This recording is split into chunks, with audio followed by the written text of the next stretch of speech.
Hi everyone, my name is Siamak and welcome to this episode of my Geosynthetics podcast.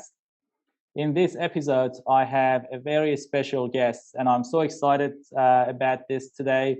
I have Jacques Cote from, he's joining us from Paris today, but I think you are flying out to Netherlands very soon. Jacques, welcome to this episode of my podcast and I'm really excited to have you in the podcast. And thanks for accepting our invitation. Yeah, thank you very much, Siamak, to invite me. Very pleased to be with you in Paris this morning, but at your place, in the evening, So yeah, nice to talk with you. Nice. So, like any other episode of my podcast, Jacques, I want to start with a question about your career. So basically, just want to know where did you start and how did you end up in the geosynthetics industry? Yeah, it's an interesting story. When I was a student, so I studied engineering at school, and well, of course, civil engineering. And then, I remember, the director of the program and entered the class, and he looked at me and said, Jacques, I think I have a job for you. I said, oh, yes, okay, good. So, and then the job was for a small enterprise, located, in the province of Quebec, manufacturer of non-woven fabric. Okay, so and then they had developed, that product, named geotextile. Yeah. And well, I'm talking back in 1978, when it was that industry, was starting, at least in our area. And I went there, passed the interview, and I got hired, as technical commercial, engineer, to do the promotion, of that new project, the new product, and the application. So that's the way I entered the business. My dream was not exactly that. I was more looking to do a road in Africa. I like to travel. I like adventure, and I end up in that small enterprise doing some commercial thing which I was not really prepared for. But after a while, I enjoy it very much, to promote, the good usage of the product, and the application, also it was very interesting, for me. So and if I can continue, it's like I worked for them for 3 years, and then I decided, to start my own business. It was a dream I had, since I was very young, to do my thing, to have my own business. So, and the opportunity there was okay. So that company was doing one type of geotextile, So it was a non-woven staple fiber, needle punch, regular geotextile, but they had no woven and no special, geotextile.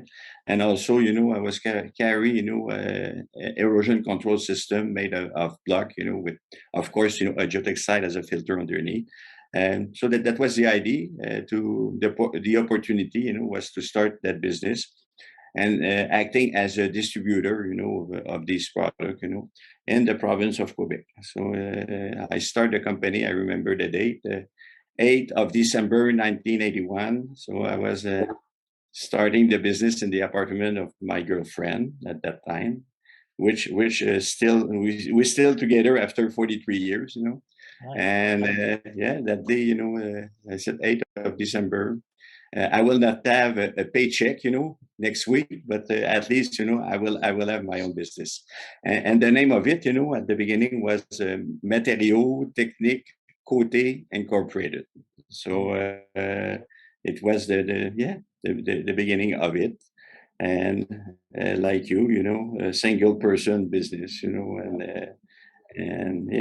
and the thing evolved after that. And then in 1983, I got another opportunity. One of my client asked me, for an impervious geotextile to put into a lagoon, which was mostly sand in it, so it cannot retain any water. And he asked, well, I show him, a product, bituminous membrane. I remember at that time, and he asked me, who's going to install it? I said, we can do that, and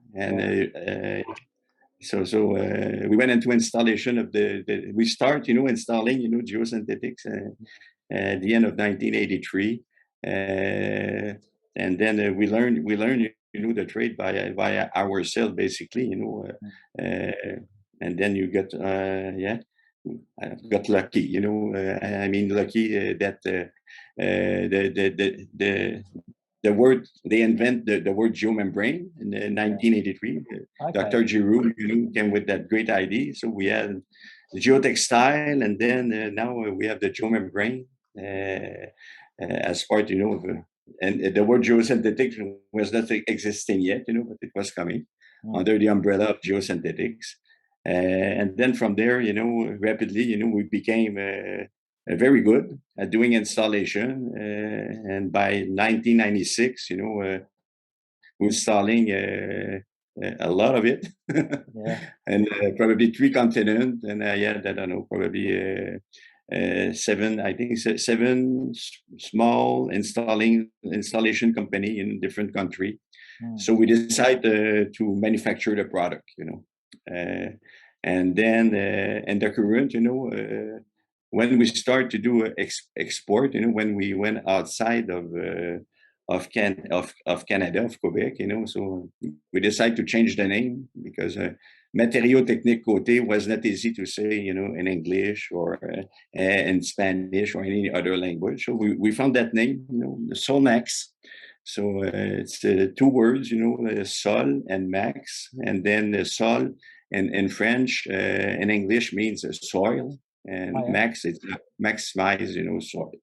So we have product, to do that. So this is where, the name Solmax came. And I think it was 1989. And we use, well, as of today, we're still using, that name, for all the enterprise we have. Yeah. So the company is international now. Basically, you have manufacturing facilities in Asia, in Canada, in Thailand. So it's opportunity. So we start manufacturing 1996, and then after that, opportunity. So, and the big thing is 2017. We were number 3 in the industry, Solmax, and we had the chance, to acquire, GSC. They were number 1 for many years.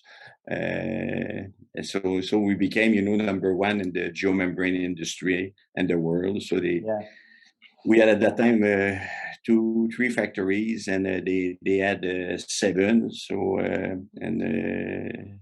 so we ourselves, we had in Canada, we had in Malaysia, open another factory in 2009, and then well, by adding, the place, where GSC got their facility. So we became, number 1 in the geomembrane with a global footprint, So it was a big step there. And well, as you know, lately, well, in June, we were able, to acquire, a very fantastic company, named Tenkate. Number 1, in the world of geotextile. So by combining, these 2 together, it's like it's something, I'm still not believing it, because it becomes, very, very big. So we have right now, 19 factory, and we have a full range of product. From, let's say, geotextile, geomembrane, GCL, geonet, geocomposite, and some others as well. So it's it's great. Also, it's like prior, to acquire GSC, we were 150 people around in the company. Now 2,000.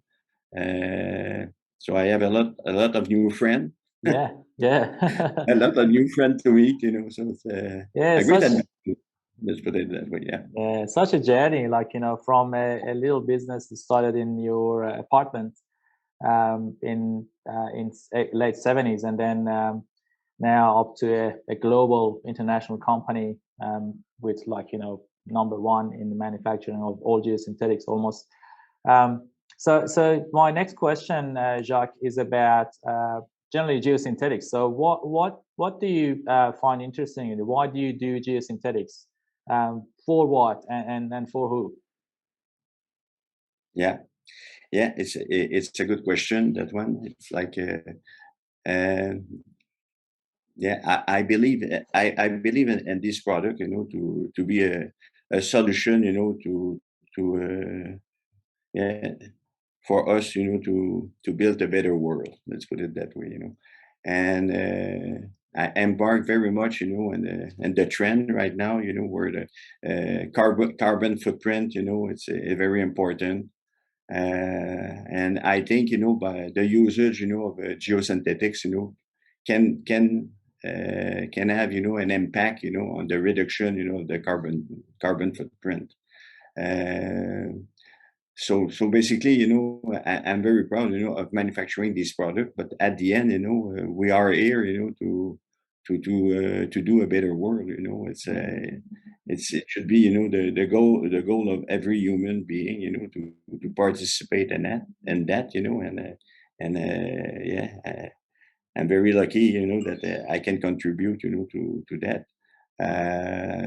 So the idea, there I I told my manager, there's really two things, important. It's the first one, it's can we reduce costs, okay, of a project, by using geosynthetics first, and then the second one, very important. You have to prove, that by using the geosynthetic, you're gonna reduce, the carbon footprint, and by doing that, we contribute, to, yeah, again, to a better world, so I'm in that industry for that reason. Basically, it's I could do, some other thing, but the geosynthetic, was a great way, to achieve that. Let's put it Yeah. that way. Mhm. No, absolutely. No, that's great. And I think you have been also involved with the society, global society, IGS, and more recently the concept of IGS Foundation, which I think is a great concept, and a lot of good people are basically working under that banner now, IGS Foundation. So tell us a bit more about your involvement with IGS and also the IGS Foundation, please. Yeah, yeah. Well, it's the IGS. Okay, so I got elect 2014, to be on the board of director, on the IGS Council. Mhm. And then straight away, at the beginning, we were talking about, putting in place, an organization who can help, the IGS, to become, yeah, known by more people. Uh, and yeah, and to serve, the mission, and the vision, of IGS. So I remember I opened my mouth and I said, we should create a foundation. Ooh, okay. And then Argis jumped on that one. He said, very good idea, Jacques. You should take care of that. Okay. Well, and then what about it? What did I do? So and then, yeah. So finally, I embarked, with that idea, and we had, from 2014 till we create the foundation in 2019. A lot of discussion. What's going to be the aim? The foundation. Well, we cannot replace, what IGS is doing. Then finally, we found our way and our mission. And then yeah, I can review that one because it's a great one, Yeah. So it's our mission. It's to support educational initiative able to provide an understanding and promote the appropriate use of geosynthetic technology through the world for the benefit of humanity. Alors, then it was something, yeah, very. It's a fantastic mission, Mm. And then we start we put in place a very good board of trustee. So the people, so RG, of course, is part of it because he yeah, he pulled me, into that adventure. Yeah. We have a board Ramsey, he's acting, as a secretary general, and he's doing, fantastic job, at the foundation. We've got Fumio Tatsuoka. Uh, he used to be, past president, of IGS, so very good person. And lately we had, Ken Mauberge Ah, yeah. from now, who is yeah, is really, in it, to help us, to make, the foundation, a very successful project. So and so far, yeah, we are looking, to get, donation, from the mainly, I would say, the corporate member. Mm. Uh, and it's in their interest, through education, we make more people aware, of the benefit of using geosynthetics, and it will increase, the demand, for sure, because yeah, there's so much application, we can benefit, Yeah. of that. So that's basically, the yeah, the Yeah. the aim of the foundation. Yeah. That's right, and I think it's a really great concept. It's somehow, for even for the donors or for the contributing companies, it's somehow like an investment. If I think most of the future engineers coming from universities, and if you basically supporting an engineer or a future engineer in the early stage of their career to have access to this to the knowledge and even being able to fly to somewhere to attend a conference or a seminar and learn about geosynthetics. That's the big investment, I think, for them to become future users and designers with geosynthetics. Yeah. So back to your personal interests, Jacques. I want to talk to you about one of your interests and maybe your life as a judoka. uh, Yes. I've heard that you do that and you quite enjoy that, and this is probably most of those type of sports or exercises are like somehow a guide for your values or principles. So how do you see that, and tell us about a bit more about that. Yeah. Yeah, so judo. So judo, I start to practice, that art. I would say, I consider, judo more than a sport for me. Yeah. That art, in 1972. So almost, yeah, by next year, 50 years, Yeah. of practice. So I had, and what it brings to me, it's like, yeah, it was. Good for our physical, it's good for our body, to practice that. But more than that, it gives, some value, and principle that you can apply, in your life, on every day, in your life, and it gives, a way, to conduct yourself, in the society. So yeah, and these principle, basically, you have to adapt, so it's quite easy to understand. Go with the flow. Yeah. Uh, don't try, to break something, because you're gonna use a lot of energy, or you're gonna waste a lot of energy doing that. And then the other one, it's called mutual benefit. So Mm. when you do things, you have to think to the other stakeholder, the other parties, so and they have to win, but on your side you have to win also, so I'm calling it, a mutual benefit, but more a win-win situation, Yeah. where you have to find, that sweet spot, to do things. And the last one, it comes back, to to adapt, so a better use of your energy, so it's a limited amount, you have. Everybody has limited amount of energy, and you have to use it, on the best way, and not to waste energy, with something that is not useful, Mm. so these principles, guide most of my decision, in life, and so far it works. It works. Yeah. Yeah. No, Yeah, that's yeah, fantastic. That's yeah. fantastic.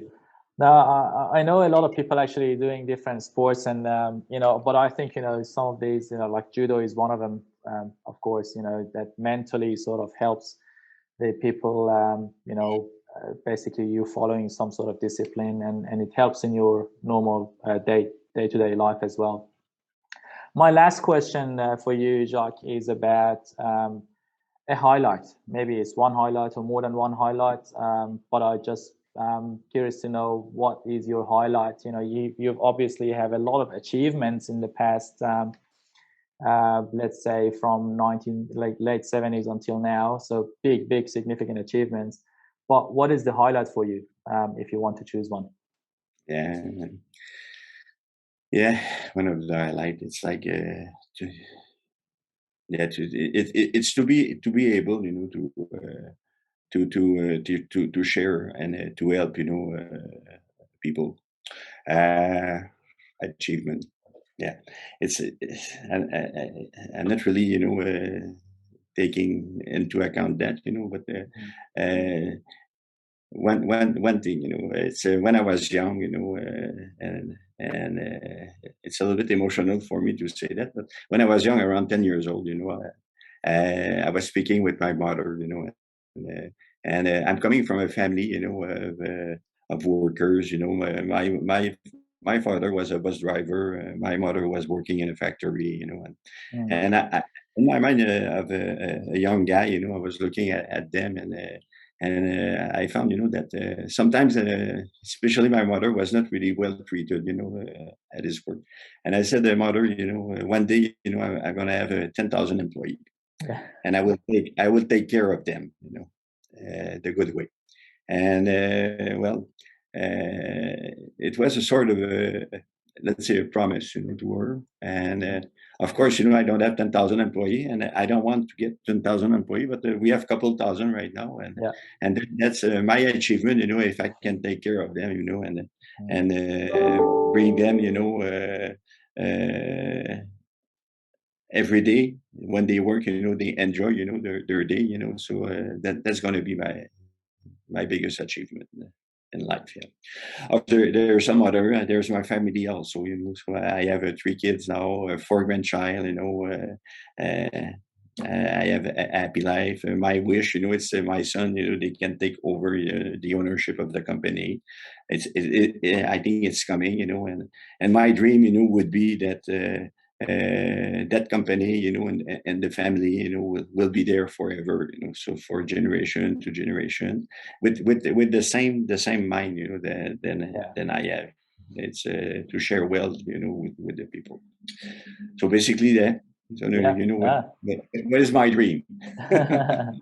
No, that's fantastic, Jacques. I think, yeah, very, very good. I think you're thinking legacy, basically from your parents to you, and from you to your children and grandchildren. So that's a good legacy. And I think, when you talk about, you want your employees to come to work every morning happy, to work there. That's something that I think every employer should consider. That basically you want to create an environment, not just a workplace, an environment that everyone enjoys and actually keen to wake up in the morning and go there and do the best work they can. That basically brings more happiness and more achievement for the business as well. So thank you again, Jacques, for your time today. I know you're in Paris. You're flying to Netherlands today, so we just got you in the right spot. So we basically wanted to have this chat for a while. Like myself, I was very keen to have this opportunity to talk to you. Best of luck for the future of the company, and I think very big achievements so far, and I believe that the direction is best direction, especially your activity with IGS Foundation is very much appreciated in the industry. Thanks for your time and talking to me and my audience today. Yeah, Siamak, it was a great pleasure for me, and looking forward, to do some other thing in the future, for the benefit of the society. Thank you. Yeah, absolutely. Thanks very much. And thanks to the audience. We catch you in our next episode.